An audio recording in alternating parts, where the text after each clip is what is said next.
Ladies and gentlemen, welcome to the Horsemanship Journey podcast. My name's Shane Jacob, your host, and I appreciate you for taking your time to be with us today, to be with me today. And I hope that I can give you something of value, especially if you're a parent today. And I think that you will go away with some value today. I want to talk about two truths. Okay, that I think that you might agree with me that these are two truths. One is men are that they might have joy. That's truth one. So that means we exist that we might have joy as human beings. Okay. So it surely seems that way because we all are kind of seeking happiness, it seems like, and to feel good all the time. The second truth is these kind of interact or opposites, but the second truth is that there must needs be opposition in all things. It's actually a scripture. So what that means is there must be an equal and opposite reaction. There's an equal and opposite reaction to everything. So, and I think we know this, right? I think that we know that we must, at some level, we know that we must experience pain to know what feeling good feels like. We have to experience the opposite to appreciate or be able to know, right? So there must needs to be an opposition in all things. Well, great, Shane. What does all this mean, and what is it? How does that apply to me today, or my kids and whatnot? So let's just take a look at how our brain works. Let's just review how our brain works. Okay. So the intent, when I talk about our brain, I'm talking about our brain as I'm kind of separating it from our conscious thought or ourselves. Okay. I'm calling our brain something that it's part of us, but it's not part of our conscious decision making. It's something that we can have some amount of control over. That's part of us that helps us and protects us. The intent of our brain, okay, most of the time is to protect us, to keep us comfortable, to keep us safe. Our brains attempt to keep us safe by giving us thoughts that create fear, and those thoughts and can lead to feelings and can lead to actions. In our brains are amazing supercomputer. I always say that they put AI to shame. I mean, they created AI, but they're so fast and they hold so much information, and they can process whatever kind of processors that we have. They're absolutely miracles. But our brains give us thoughts that create fear, and they give us thoughts that say fear is bad. It's danger. Okay. So they steer us towards things that are familiar. They give us thoughts that feel unsettled or afraid of change. Okay. And so, or preferring no change. Okay. If we're in a safe and easy and comfortable place, that's where our brain wants us to be. The comfort zone is a real place. Okay. That our brains work to keep us in the comfort zone, in our own comfort zones, and our brains direct us to seek pleasure and avoid pain. Okay. Our brains don't differentiate between rational and irrational fear. So what that means is whether it's a car racing at us, or someone throwing a punch at us, or protecting us from physical harm, our brains don't differentiate that kind of feeling and that kind of message and that kind of thought, feeling, reaction between physical danger and the fear that you might have of, for example, public speaking, or starting a new business, or going out on a limb, or asking someone out on a date, or so on and so forth. Okay, it's the exact same. That our brains don't differentiate what kind of fear that it is. In other words,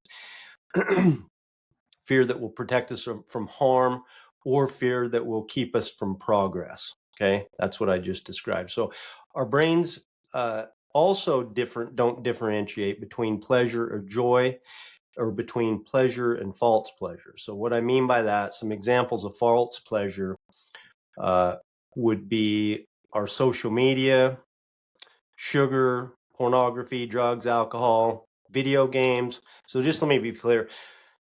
not all false pleasure is bad. I'm not saying that. In certain amounts, sugar and media and video games or whatever. I'm not saying that everything is bad. I'm saying that our brains are designed, their default is to direct us towards pleasure.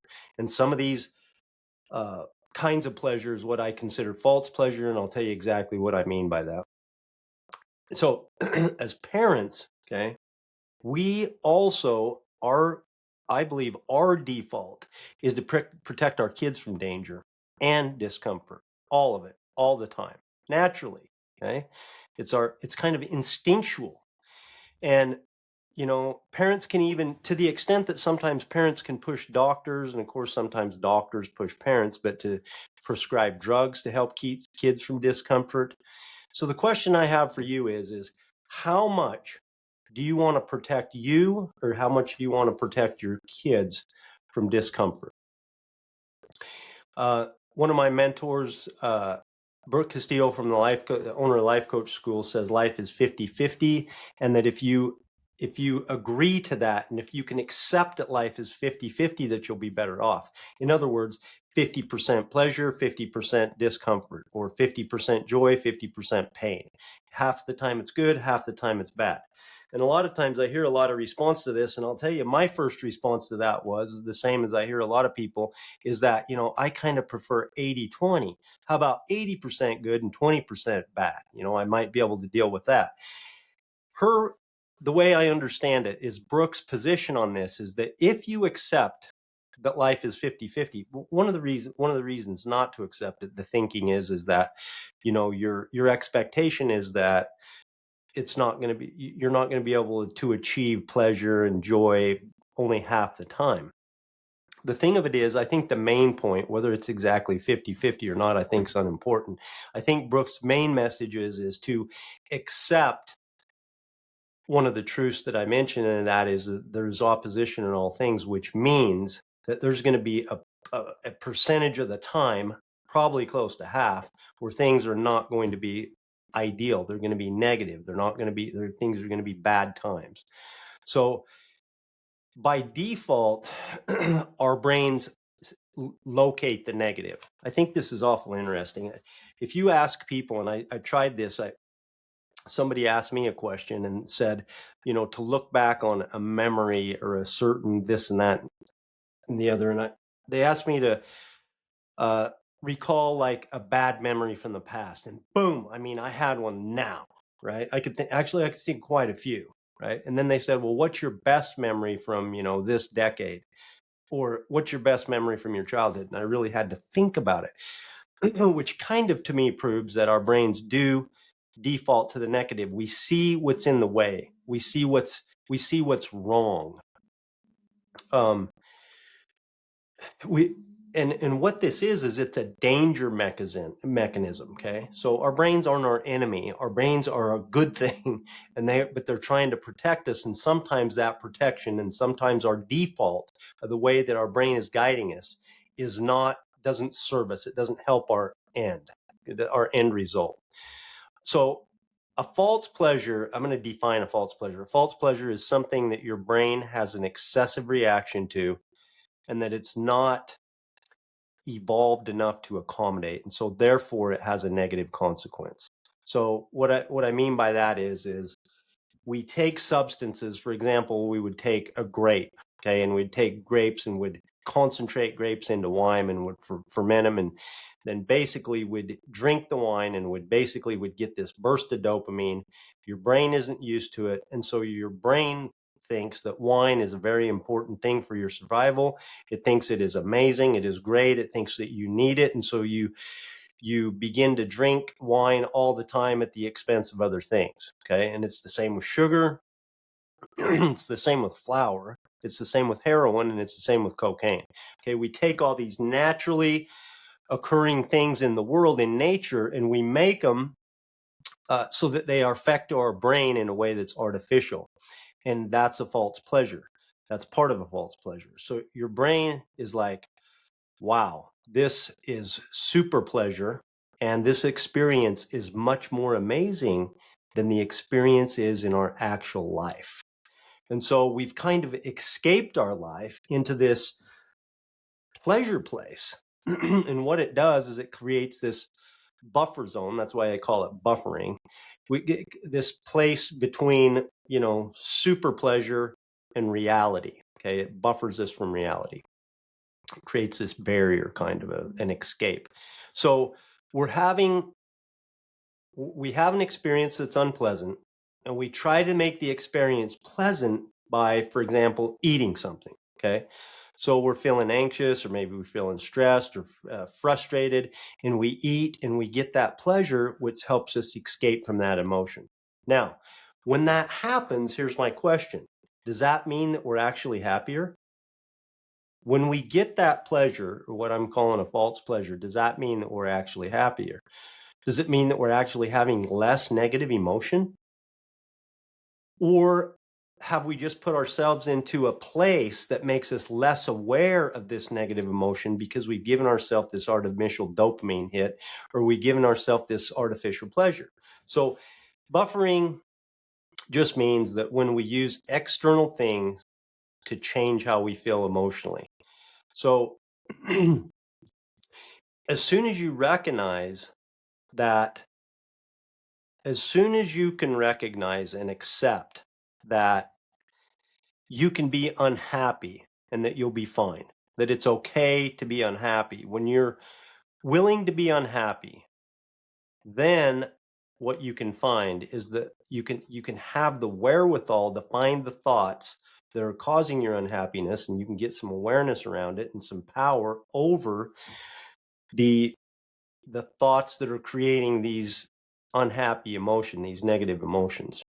Because um, if you're constantly rejecting unhappiness and you're trying to solve it by seeking these false pleasures, you're never going to get yourself out of the loop.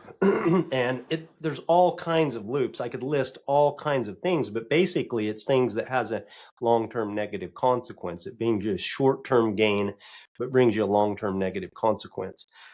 So um, for, when I was drinking daily, when I was addicted to alcohol, I would wake up in the morning hazy, in a 3/4 in an alcoholic haze, and I would my thoughts were of all the negative things that I did and how much that I needed to quit, and I felt terrible.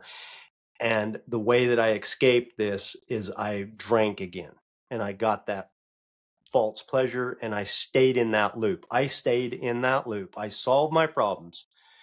I solved my initial problem and my ongoing problems with alcohol.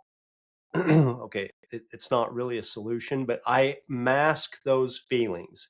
I buffered out my life and escaped reality for a couple more than 2 decades on a daily basis. And it was in my experience of that kind of buffering, I can tell you this, I created so much pain and loss for so many people, and plus me, that I'm here to tell you buffering in any ways. And it doesn't matter what it is. It can be alcohol or all the other things. Because what happens to you, here's like an overeating example. What happens if you feel unhappy, you overeat, you watch Netflix, and then you feel even more unhappy. So then you overeat, you watch Netflix, and you feel even more unhappy. Okay, so buffers, they only provide a temporary relief from this negative emotion, and it always comes back harder and stronger than when it started. So like, you go out and you buy yourself a car, okay, a brand new car, and you can't afford it, but you get a rush of pleasure about it. I mean, you're driving this brand new car. It smells good. It looks good. Everybody thinks you're cool. You think you're cool. You are cool. And then you have the payment. Okay. And then you have the lack of money, and then you stress about it. And then it turns into be all the negative starts to come. The thing of it is you can trade, if you can choose to trade all of the false pleasures in your life for well-being. You can actually trade all of the false pleasures in your life for well-being if you choose to. And when you do that, you gain confidence. Okay. And that confidence begets more confidence and it begets more confidence and it goes on from there. And the more confidence you have, the more empowered you feel. And the more well-being you have, the more you have to give and offer others and the world. Okay. And I think that's when we're at our ultimate happiness, is when we're able to be the best version of ourselves and make our best contribution to the world. When we're in a place, when we're in a pleasure seeking mode, we can't give. You're pleasure seeking, so you're not at that. When you're in that mode, you don't have the capacity to give to other people. So here's a question. Okay. Can you imagine your life without a thing that you buffer with? Okay. Now, when I was drinking, I thought, man, I don't know what it would be like. Life's going to be boring, because I would take that first drink and boy, I mean, nothing had changed. I was still right at the same spot. There's really no circumstances, but I felt better. Okay. I felt more relaxed. I felt this temporary pleasure is going on. I was just at a better place and nothing happened. And then when I looked at it, I'm like, man, I don't know what life's going to be like without it. I don't know how all you people do that and, get by without all this, false pleasure I'm having, as I was destroying lives and including mine and many others. um, and even right now to this day, I'm contemplating, I haven't done it, but I'm thinking about, uh, you know, taking out some things because I'm on the verge. I think that, uh, of like quitting sugar, drinking Coke. Okay. Right now, I, I replace my alcohol with Coke, and sometimes I'm to the point with Coke where I'm thinking about quitting Coke because I don't just drink Coke when I'm thirsty. Sometimes I find myself drinking my Coke Zero to feel better. So it's not about needing a drink, it's about something unresolved that I have going on. And so when I think about this, and I'm asking you to think about this, whatever it is that you have. Now, not everything's buffering. If you can do it and you feel good about it and you don't have a negative consequence, that's not buffering. But if you look at if you can imagine whatever thing it is that you buffer with, if you could imagine life without it, um, immediately what you're going to feel is fear and deprivation. Okay. If it's something that you're really used to. All right. If you really use it to buffer and survive, you're going to feel like you're deprived in life. Like, could you imagine a life without sugar? I mean, no sugar, like no refined sugar.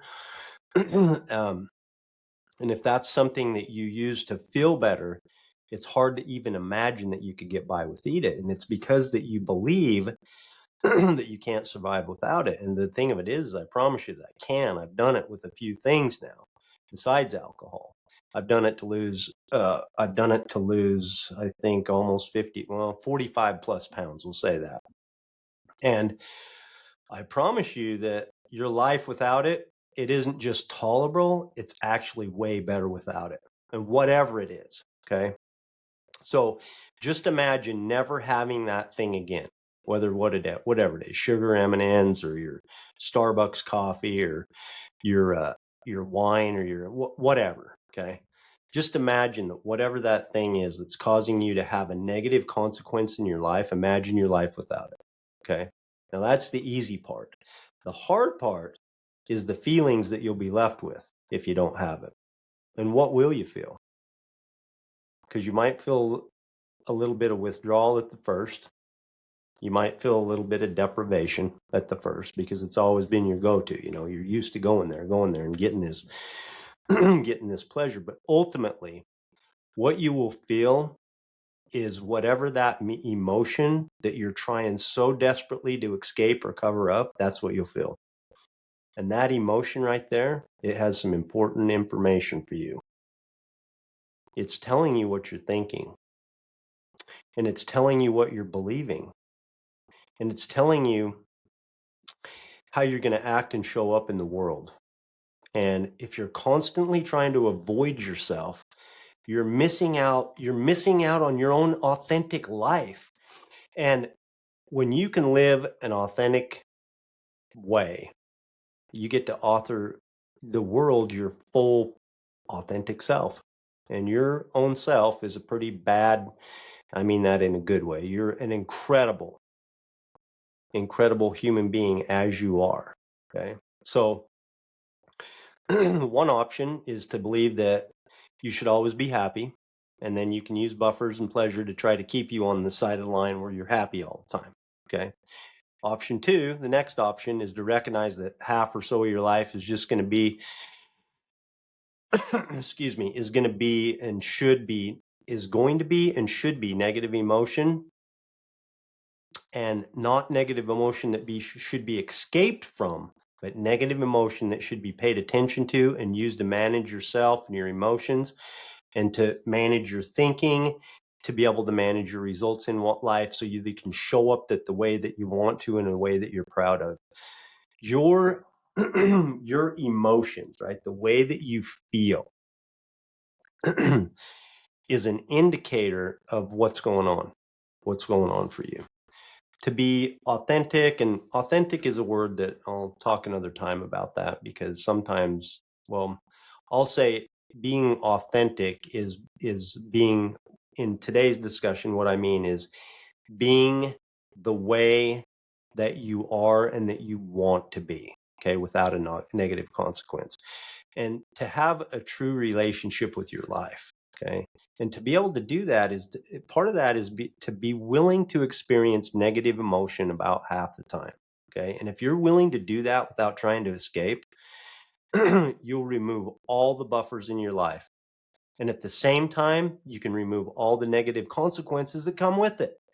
And so here's what that means. If you overeat, you'll get to your ideal weight and you'll never buffer with food, and you'll be able to have the pleasure of being able to put on whatever clothes you want and it'll fit, and you'll be at your ideal weight, period. If you quit drinking, you'll be able to give up all the hangovers, all the embarrassing moments, all the hiding, all the shame, and all the bad things, and all the embarrassment, and all the things that you've caused, that you, and all the negative things that go along with that.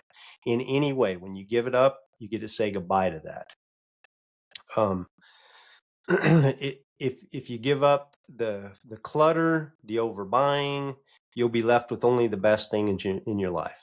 Only the things that you only buy the things that you genuinely love. You'll be surrounded by all the very best things instead of having, 9 of everything because you're overbuying it and feeling bad about it. You won't get to feel that. You won't need to feel it right now. You won't need to feel it any more in your life. And it'll have it will bring quality and authenticity to your life. It'll feel different. So I invite you to consider giving up false pleasures so that you can enjoy the full pleasure and the joy of well-being. And the full pleasure of well-being doesn't mean that you don't get to experience negative emotion. It does not mean that at all. It just means that you have no problem when it's there. Okay. It means that you can handle it. It means that you're not constantly being a victim of your own emotional life. It means that you're willing and able to walk into any negative emotion. And when you're willing to do that, buffering will just become unnecessary. And all the negative consequences that go with it, all of them. Any activity that you're using to avoid negative emotion that gives you a negative consequence, in the end, that is what buffering is. And like I said, not everything's buffering. You'll know if it's buffering or not because it'll end up having a negative impact on you.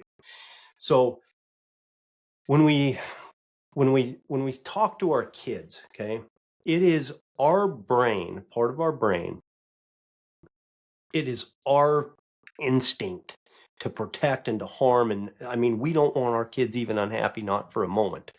I mean, not my kid, right? We want to protect them from everything, from getting hurt feelings, from unfairness, and from everything. A lot of times we think our job is also not only to protect our kids from negative emotion from ourselves, excuse me, to also protect our kids. It's almost like our brain is guiding us to protect ourselves from negative emotion, to protect our kids from negative emotion. And I am asking you to consider that the idea that accepting negative emotion as a part of life is a positive thing that in the end will result in joy. So rather than, hey kid, come here, let's do this, you'll feel better. How about embracing that negative with our kids? As hard as it can be, which I mean, it rips at my heart when I think about it, and when I see kids that suffer, but that's part of life. And I think it's our obligation to have those conversations, to take our kids and sit with them and be with them and love them unconditionally and just be there with them in it, and and let them know that, hey, this is the way that life's going to be. And if you fully embrace it, and if you're not afraid of these negative emotions, and you can go through them and you can be there unconditionally with your kids, just be there with them. Let them know that it's okay. Let them know that they don't have to buffer. Let them know that they don't need to seek this false pleasure. Kids, they don't even have a fully developed brain, they say, until they're 25, but just tell them everything, that they're okay. Most of the time, kids just need to know that they're okay and that it's going to be okay, to the extent that they'll accept it from their parents. If we can set the example for the people that we lead and for our children in accepting negative emotion and having it be okay without going and having to need this stuff, we can become more aware of ourselves. We can live a better version of ourselves. I think like I said, we're more proud of ourselves, and so we have more confidence. We show up in the world in a better place. If we teach that to our kids, okay, where our kids aren't running away, when they can accept the idea that, man, life's not fair, and it's not fair today, and it's not going to be tomorrow. It's not going to be when I grow up, and that sometimes people do things that we don't agree with, and sometimes things hurt. We experience feelings of loss. We experience, you know, uh, hurt feelings and all kinds of things that are painful. And if we can just be there with them in that, and let them know that it's okay to feel it, and feeling it, okay, feeling it rather than using these false pleasures to buffer with, in the end is going to have such a tremendous positive impact in our life, that if we're willing, coming back to the first two truths, that we are designed to have joy, and the true way to have as much joy as we can, to fully experience it here on this earth, is to fully experience the opposition, because there must needs be opposition. And if we can experience those negative things and unconditionally love our kids through it, and and encourage them to accept it, then their results, they'll be more proud of themselves, and have more confidence, and then they'll be able to make a bigger contribution to the world themselves. Hey, appreciate you taking your time to be here with us today. Remember, as long as you cannot fail, as long as you don't ever stop chasing it.